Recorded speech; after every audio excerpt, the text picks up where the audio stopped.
बुध हुए मार्गी। नवग्रहों में युवराज बुध 7 अप्रैल से वर्तमान वक्री अवस्था को छोड़कर मार्गी अवस्था में प्रवेश करेंगे, अर्थात बुध एक राशि आगे की ओर इनका गोचर प्रारंभ करने वाले हैं। अब अभी तक जो बुध का गोचर चल रहा है वो इनकी नीच राशि मीन राशि में चल रहा है। यहाँ पर ये नीच भंग राजयोग में तो अवश्य है, परंतु राहु के साथ अत्यधिक निकट होने के कारण, अंशों के कम होने के कारण ये निर्बल अवस्था में है तथा राहु का दुष्प्रभाव यहाँ पर जड़ दोष बना रहा है। जड़ दोष का अर्थ है स्थिर हो जाना, अर्थात बुध का जितना भी कारकत्व है, जितना भी कारक क्षेत्र है, राशियों के लिए जो कारक भाव बनता है उन समस्त क्षेत्रों में निर्बलता चल रही है।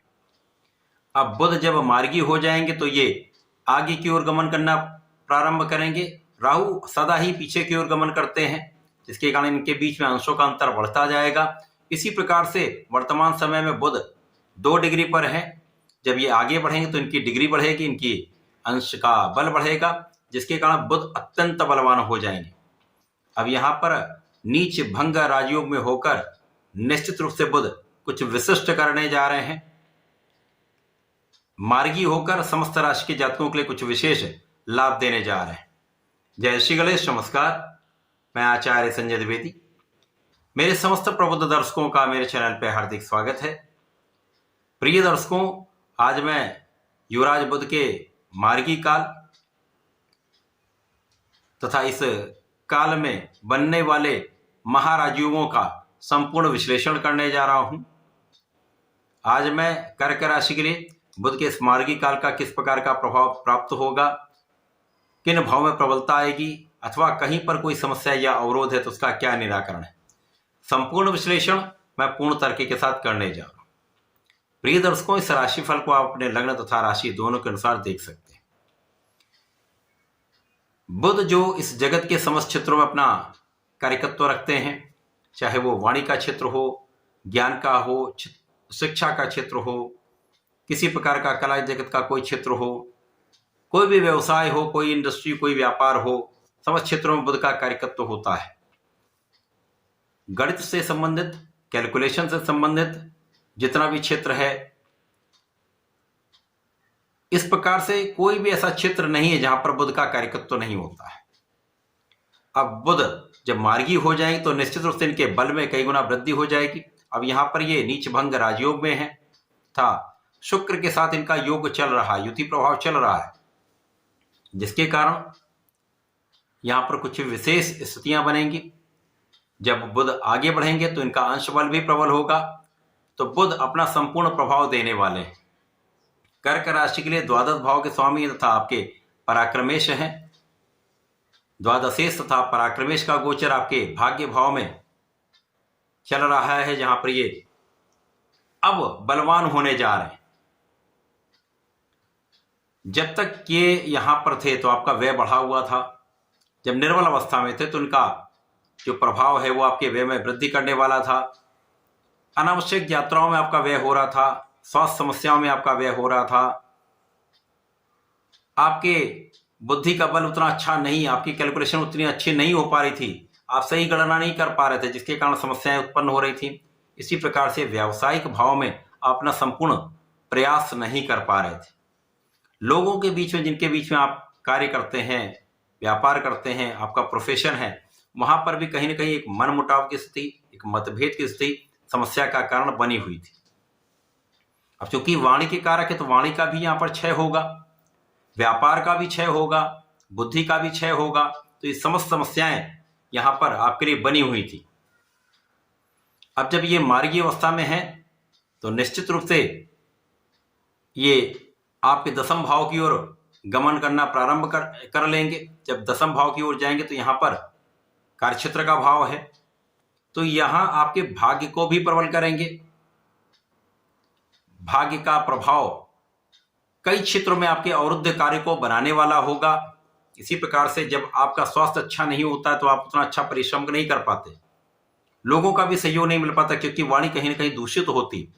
अब आपका वाणी का भाव भी अत्यंत प्रबल होगा, आपका परिश्रम भी अच्छा होगा, तो आप लोगों से सहयोग भी ले पाएंगे तथा आप अपने क्षेत्र में संपूर्ण प्रयास कर पाएंगे। छोटे भाई बहनों का सहयोग मिलेगा, विशेष रूप से बहन का सहयोग यहाँ पर प्राप्त होता है। इसी प्रकार से इस समय में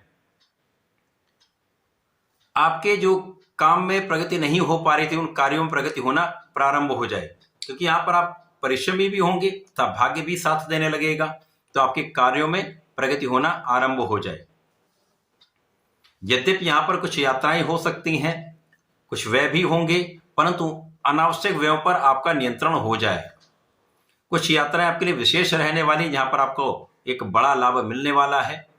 विदेश यात्राएं भी हो सकती हैं, विशेष रूप से वे जातक जो विदेश जाकर कार्य करना चाहते हैं, व्यापार करना चाहते हैं, उनके लिए एक अच्छा योग बनेगा।